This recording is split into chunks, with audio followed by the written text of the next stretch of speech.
അതേപോലെ റിലേഷൻഷിപ്സിൽ ഇപ്പം ഞാൻ ഇപ്പം ഇത് പറഞ്ഞുകൊണ്ട് ഞാനിങ്ങനെ ഇതെടുക്കണോന്ന് ആലോചിച്ചിരുന്നു. പക്ഷെ സുഹാസന പറഞ്ഞുകൊണ്ട് ഇപ്പം മുന്നേ റിലേഷൻഷിപ്പിൽ എനിക്ക് ഭയങ്കര ഗിവറായിട്ടും ഭയങ്കരമായിട്ട് അഡ്ജസ്റ്റ് ചെയ്യുന്ന പോലെയും തോന്നിയിട്ടുണ്ട്. അതായത് ഇട്ടിട്ട് പൊക്കൂടേന്ന് നമുക്ക് ചോദിക്കാം. നീ എത്ര പക്ഷെ ചോദിച്ചു, അനു ചോദിച്ചു, എല്ലാവരും ചോദിച്ചു. ഞാൻ പോയില്ല. I am not a giver.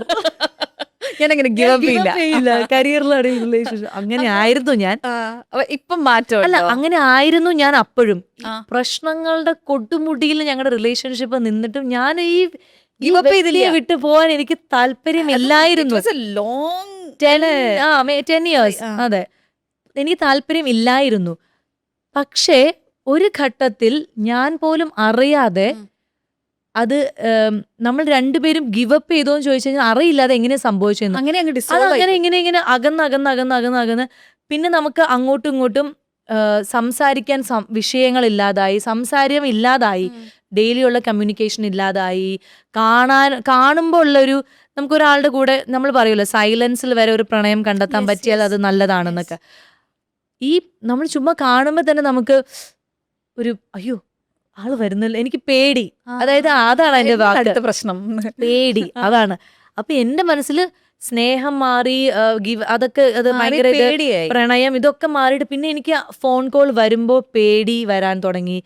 ആ വ്യക്തി ഭയങ്കരമായിട്ടൊന്നും ചെയ്തു അങ്ങനെയല്ല, പക്ഷെ ഈ റിലേഷൻഷിപ്പ് കാരണം കുറെ പ്രശ്നങ്ങൾ വരുമല്ലോ.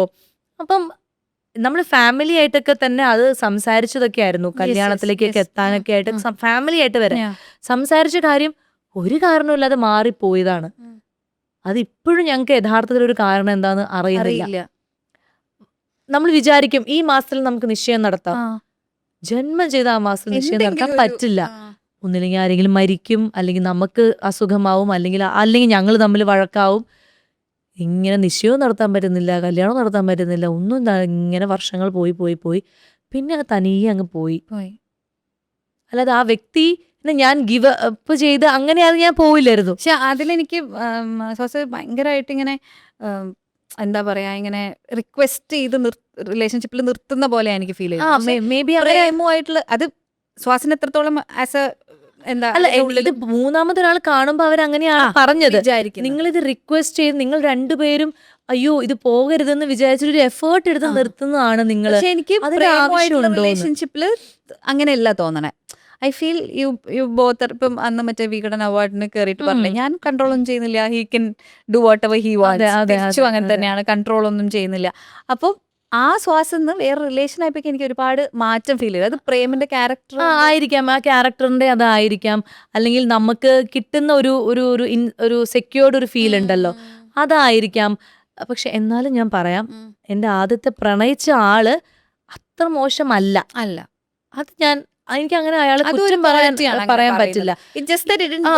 അതെന്തോ ഒരു കാരണം കൊണ്ട് ഞങ്ങൾ രണ്ടുപേർക്കും കല്യാണത്തിലേക്ക് എത്താൻ പറ്റുന്നില്ല. അതാണ് അതിന്റെ മെയിൻ ഇഷ്യൂ. നമ്മൾക്ക് അതിന്റെ ഓരോരോ പ്രശ്നങ്ങൾ വരികയാണ്.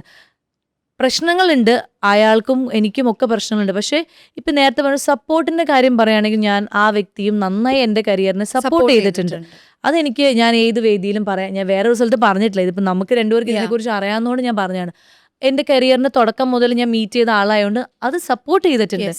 പക്ഷെ ഈ സപ്പോർട്ട് ചെയ്യുന്നതിലും കുറെ കഴിഞ്ഞപ്പോൾ അതൊരു വേറെ എന്തൊക്കെയോ ഭാവങ്ങൾ അതിന് വരുന്നു. കല്യാണത്തിലേക്ക് എത്താൻ പറ്റാതെ പ്രശ്നങ്ങൾ വരുന്നു.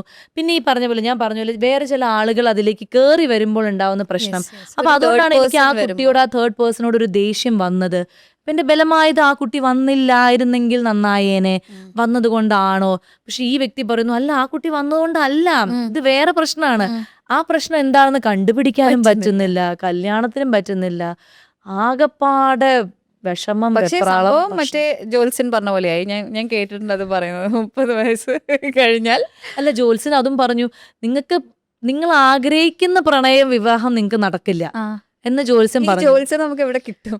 എവിടെ? കണ്ണൂർ എവിടെയാണ് പറയില്ല. എന്നിട്ട് എല്ലാവരും ഇത്രയും ഡീറ്റെയിൽ ആയിട്ട് കല്യാണം 30 വയസ്സ് കഴിഞ്ഞത് കരിയറിൽ ഉയർച്ച ഉണ്ടാവുന്നത്. അതെ, കറക്റ്റ് 30 വയസ്സ് കഴിഞ്ഞ അയാൾ വൃത്തിയായിട്ട് പറഞ്ഞിരുന്നു. കല്യാണം അയാൾ പറഞ്ഞു നിങ്ങളുടെ ആദ്യത്തെ പ്രണയം നിങ്ങൾ ഭയങ്കരമായിട്ട്, അന്ന് ഞാൻ അയാളെ കാണുമ്പോൾ ഞാൻ പ്രണയത്തിലായിരുന്നു. അപ്പൊ നിങ്ങൾ തീവ്രമായ ഒരു പ്രണയത്തിലാണല്ലേ. അപ്പൊ ഞാൻ പറഞ്ഞു അതെ സ്വാമി എന്നൊക്കെ പറഞ്ഞു. അപ്പൊ പറയാം പക്ഷെ അത് നടക്കില്ല കേട്ടോ എന്ന് പറഞ്ഞു. അപ്പൊ തന്നെ ഞങ്ങള് വിളിച്ചിട്ട് പറയാം, അപ്പൊ നമ്മളത് കാര്യമാക്കുന്നല്ലോ. ജോലിസ് അങ്ങനെയൊക്കെ പറഞ്ഞ് നമ്മൾ വിട്ടു. പിന്നെ കാലങ്ങൾ കടക്കുന്തോറും നമ്മളിത് റിയലൈസ് ചെയ്യാണ്, ഇത് നടക്കുന്നില്ല, ഇത് നടക്കാനായിട്ട് ഇങ്ങനെ വരുന്നു പോകുന്നു, വരുന്നു പോകുന്നു. അപ്പൊ ഞാൻ പലപ്പോഴും എൻ്റെ കല്യാണം ജനുവരിയിലാണ് നടന്നത്. പക്ഷെ ഞാൻ പലപ്പോഴും ഷിബിലിയോട് പറഞ്ഞിട്ടുണ്ട്, അനുവിനോട് പറഞ്ഞിട്ടുണ്ട്, ദേ വിജിത്തേട് എപ്പോഴും ആൾക്കാർ വിളിക്കും പറയുന്നുണ്ട് അടുത്ത ജനുവരിയിൽ നിന്ന്. അടുത്ത ജനുവരി ആയി ആയി ആയി ആയി 10 വർഷം കഴിഞ്ഞു. പക്ഷെ ജനുവരി തന്നെ നടന്നു. പക്ഷെ ഇതൊക്കെയാണ് എനിക്ക് അറിയില്ല എന്താണെന്ന്. പക്ഷെ നല്ലൊരു പ്രണയമായിരുന്നു അത്. പക്ഷെ അത് ഒരുമിച്ചാവാൻ പറ്റാത്തതിന്റെ റീസണുകൾ നമ്മൾ അതുകൊണ്ടാണ് ഞാൻ കൂടുതലും ഈ യൂണിവേഴ്സ് ഒക്കെ ബിലീവ് ചെയ്യുന്നത്. അപ്പൊ അന്ന് ജോത്സ്യം പറഞ്ഞ പോലെ ഇത് നടക്കില്ല, പക്ഷെ നിങ്ങൾ കല്യാണം കഴിക്കും, നന്നായിട്ട് ജീവിക്കും, ഒക്കെ ചെയ്യും, പക്ഷെ ഇത് നടക്കില്ല.